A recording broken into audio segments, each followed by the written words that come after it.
Hello all. Today we shall talk about Byzantine art.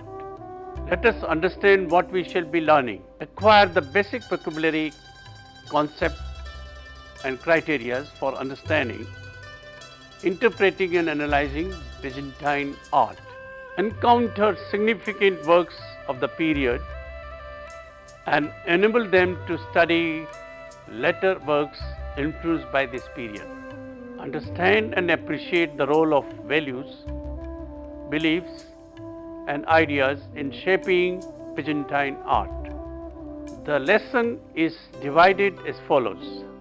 I shall introduce you to the art of the period. Then we shall talk about Emperor Justinian in brief. Then the general characteristics of art of the period. Then we shall look at Hagia Sophia and San Vitale in greater detail. In scrolls and codes of the period, we shall look at the Vienna Genesis in greater detail. Lastly, we shall look at the icons of Byzantine art. Let us start with introduction. Byzantine art can be thought of broadly as the art of Constantinople, whose ancient name before Constantine renamed it after himself was Byzantium, and the regions under its influence. The early Byzantine period, most closely associated with the reign of Emperor Justinian I, 527 to 565, began in the 5th century and ended in 726. At the onset of the iconoclast controversy that led to the destruction of religious images. The Middle Byzantine period began in 843 when Empress Theodora, circa 810 to 867, reinstated the veneration of icons. It lasted until 1204 when Christian crusaders from the west occupied Constantinople.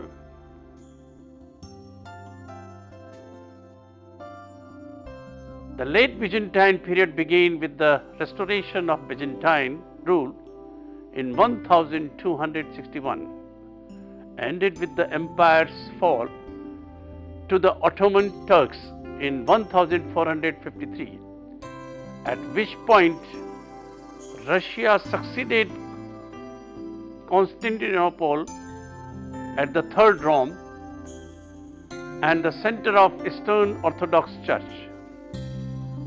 Late Byzantine art continued to flourish into the 18th century in Ukraine, Russia, and much of southeastern Europe. During the 5th century, the western part of the Roman Empire was overrun by Germanic tribes from northern Europe.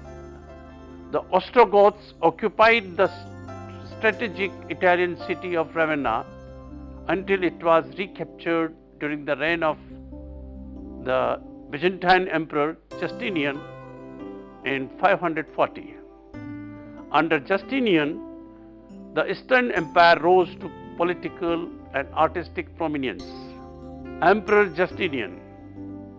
It was during the 6th century under Emperor Justinian I and his wife Theodora that Byzantine political power, wealth and culture were at their peak.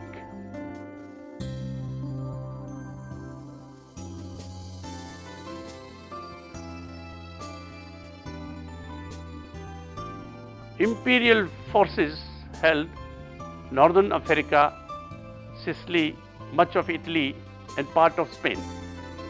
Ravenna became the Eastern Empire's administrative capital in the west, and Rome remained under nominal Byzantine control under the 8th century. Let's talk about the characteristics of the art.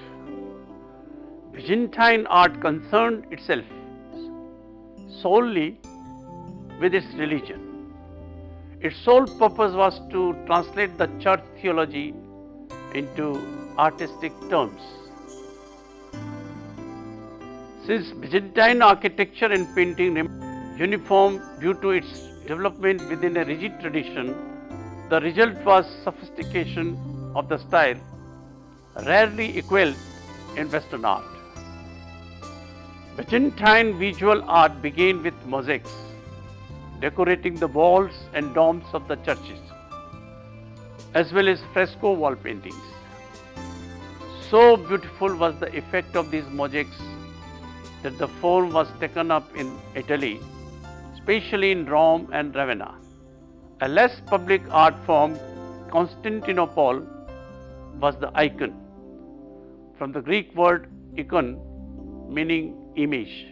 The holy image panel paintings, which were developed in the monasteries of the Eastern Church using encaustic wax paint on portable wooden panels. The greatest collection of this type of the early biblical art is in the monastery of the Saint Catherine in Sinai, founded in 6th century by Emperor Justinian.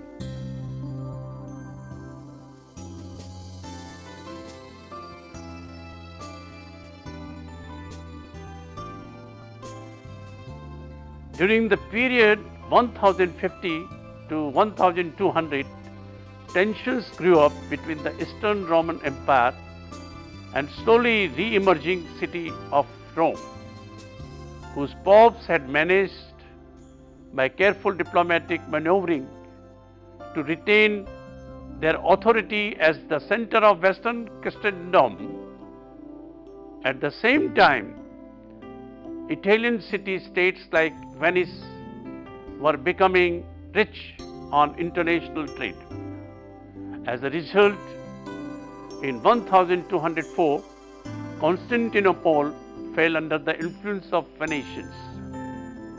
This duly led to a cultural exodus of renowned artists from the city back to Rome.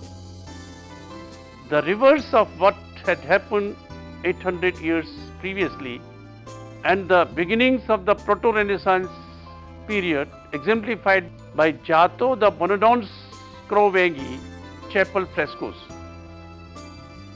However, even as it declined, Byzantine influence continued to make itself felt in the 13th and 14th centuries, notably in the Sienese school of painting and the International Gothic style 1375 and 1450, notably in International Gothic illuminations like the Tres Riche Hures du Duc de Berry by Limburg brothers.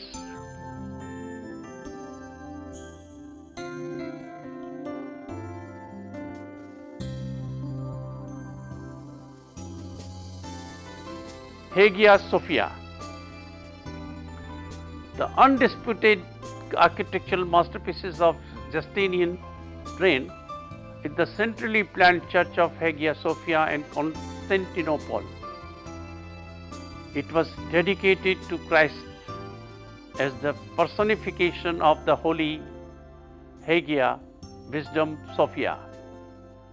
It replaced a 4th century church destroyed when crowds spurred on by Justinian's foes during the devastating urban Nika revolt in 532, set the old church on fire and cornered the emperor within his palace.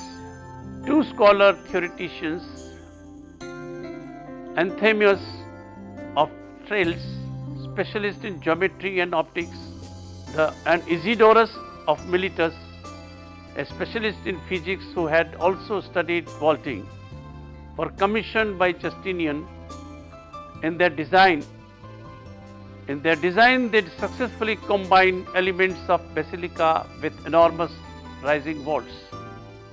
Hagia Sophia is an innovative hybrid of longitudinal and central architectural planning. The central dome is placed above four arches at right angles to each other. The arches are supported by four huge piers which are barely noticeable from the inside because the arches meet at corners. The dome rests on four pendentives, triangular segments with concave sides, providing a transition from a square or a polygonal plan to the round base of a dome or intervening drum, and they allow the architect to design larger and lighter domes. Pendentives are the principal Byzantine contribution to monumental architecture, and the central dome of Hagia Sophia is the earliest example of their use on such a grand scale.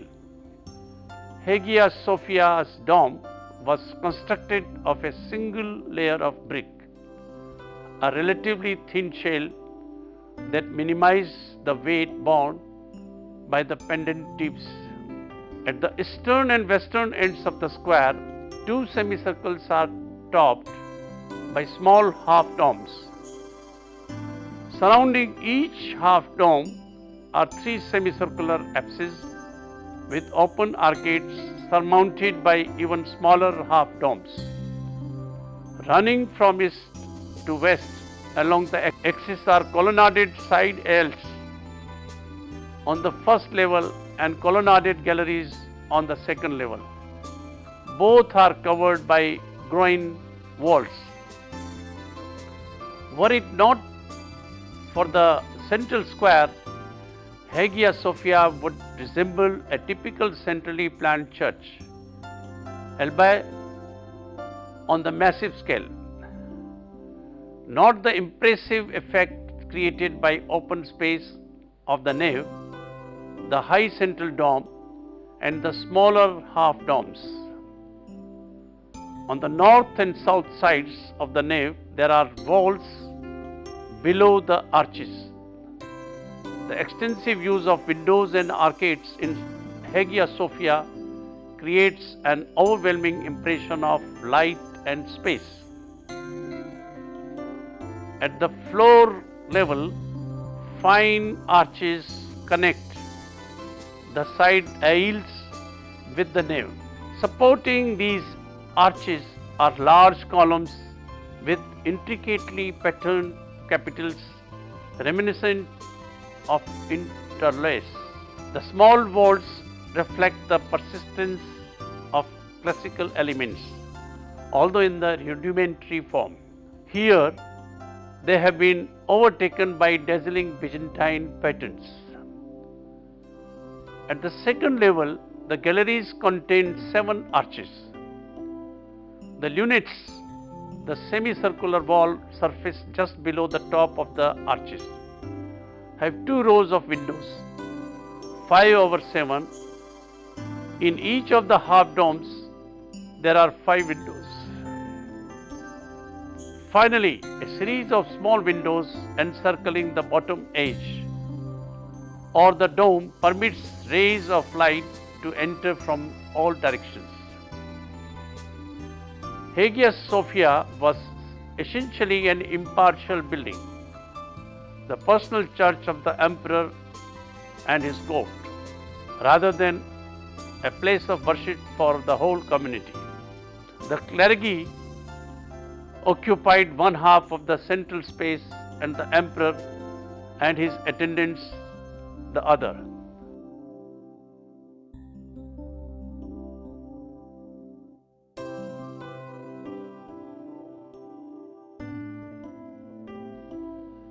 San Vitale.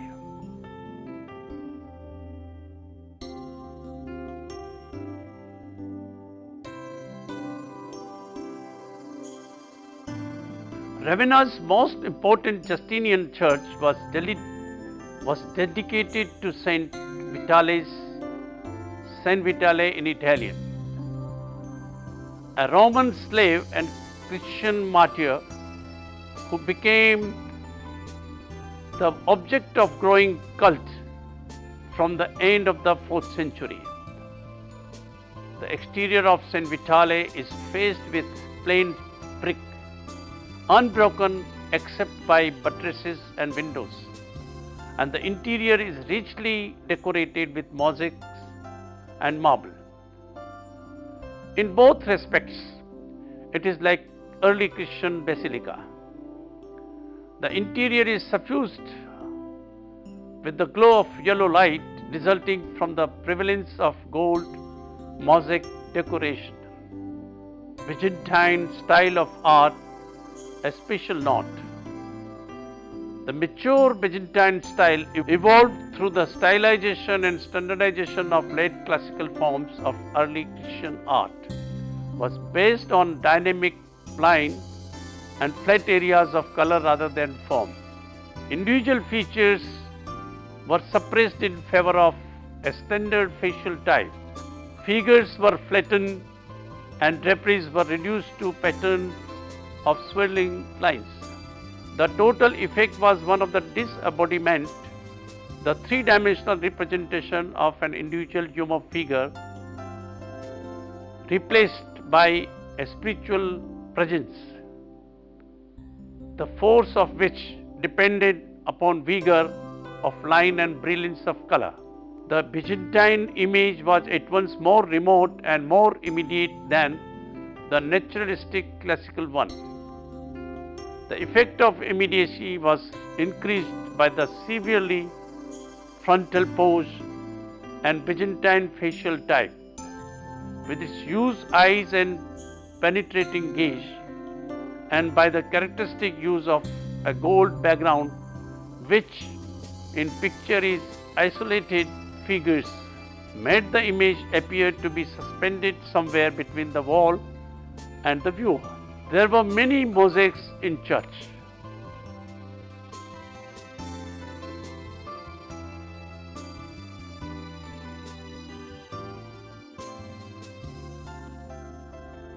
The mosaic here shows a young, beardless Christ in purple robes of royalty, drawn in the Western Apollonian style. His halo contains an image of the cross, and he is seated on a globe flanked by two angels and hands a jeweled crown to St. Vitale. Bishop Ecclesius on the right is seen holding a model of the church, while the landscape is Hellenistic and Roman, along with suggestions of shading in figure and draperies. The representation is more conceptual than natural. The mosaic does not show any organic bodily movement, and figures are frontal. Look at this mosaic also.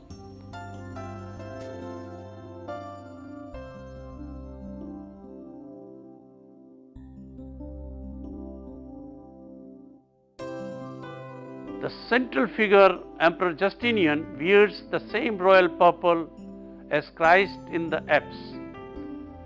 On Justinian's left, the viewer's right, Archbishop Maximian wears a gold cloak and holds a jeweled cross. He is identified by an inscription and surrounded by three other members of clergy. On Justinian's right are two court officials and his military guard. The large green shield is decorated with Constantine's chi-rho. The intention of this mosaic was clearly to depict Justinian's Christ's representation on the earth, to show him as worthy successor to Constantine, to express his power as head of both church and state. Here, Theodora stands in an abbreviated apse, with her court ladies on the right and two churchmen on the left. She also wears a royal purple robe, and her head is framed by a halo. The importance of light in Christian art is expressed in Byzantine mosaics by the predominance of gold backgrounds and reflecting surface of the tracery. Also at Hosius Lucas.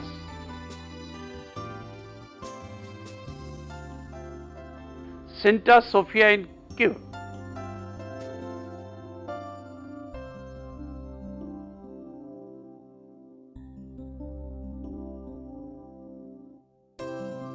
Cathedral of St. Mark in Venice.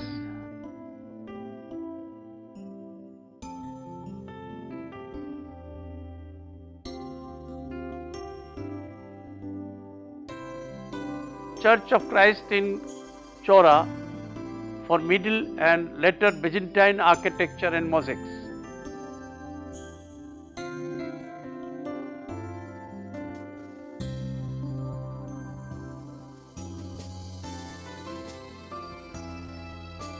Scrolls and Codex.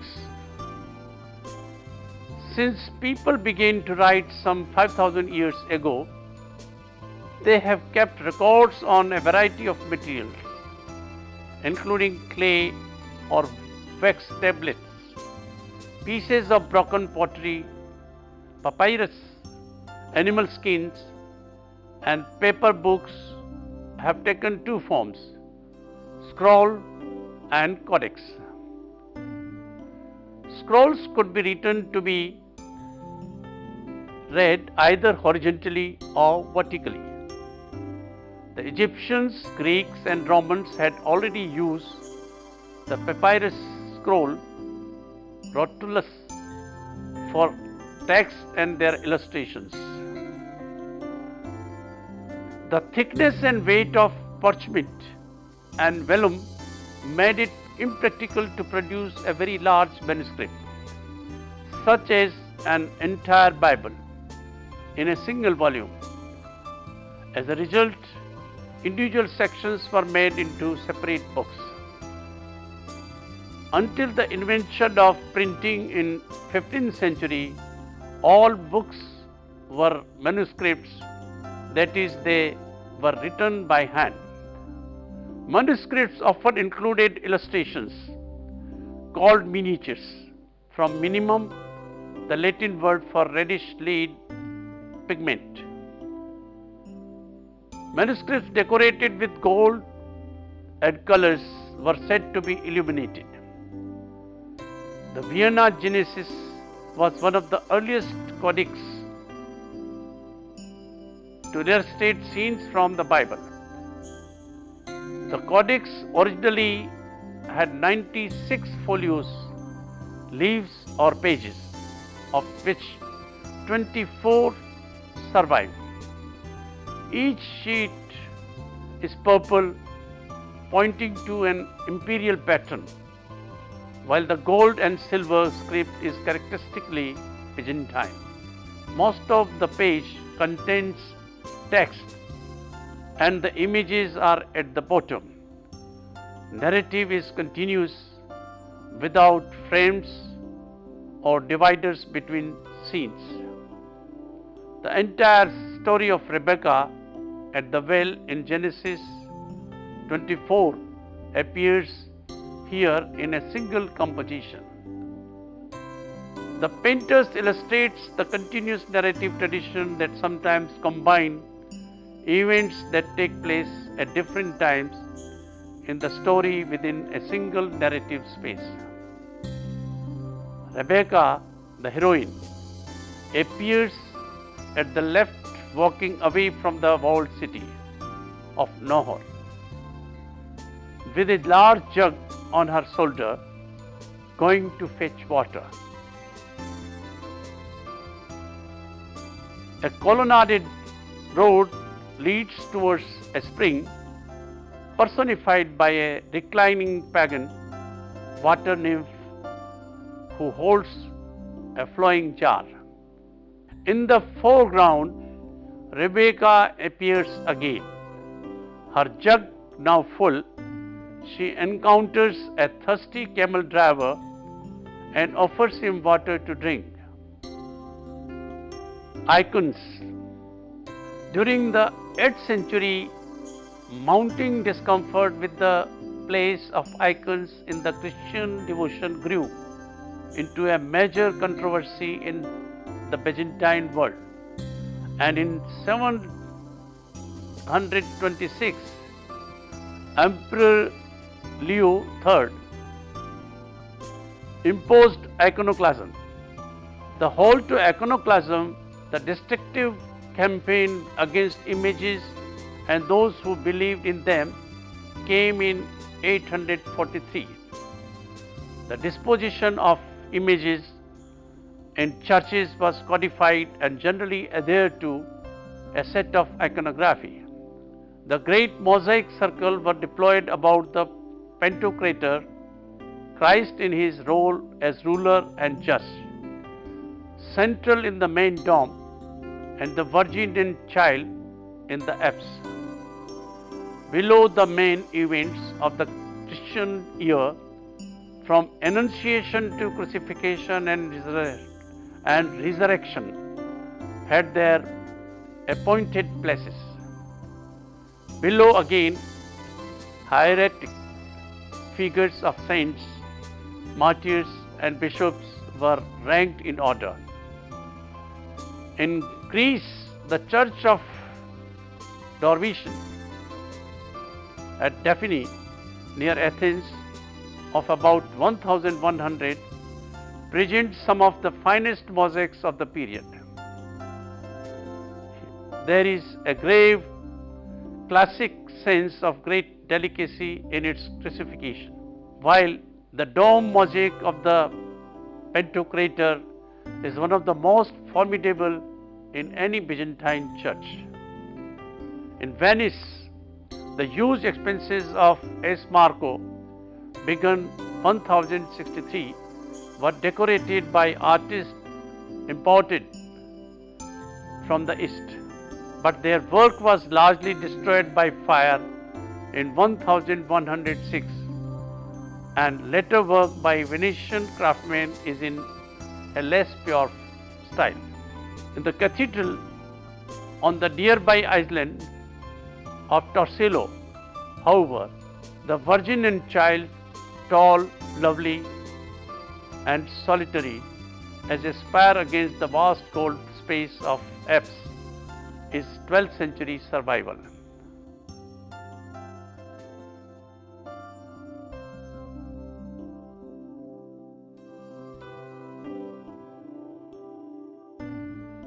In Sicily, the first Norman king, Roger II, ruled 1130 to 1054, was actively hostile to the Byzantine Empire, yet he imported Greek artists who created one of the finest mosaic cycles ever.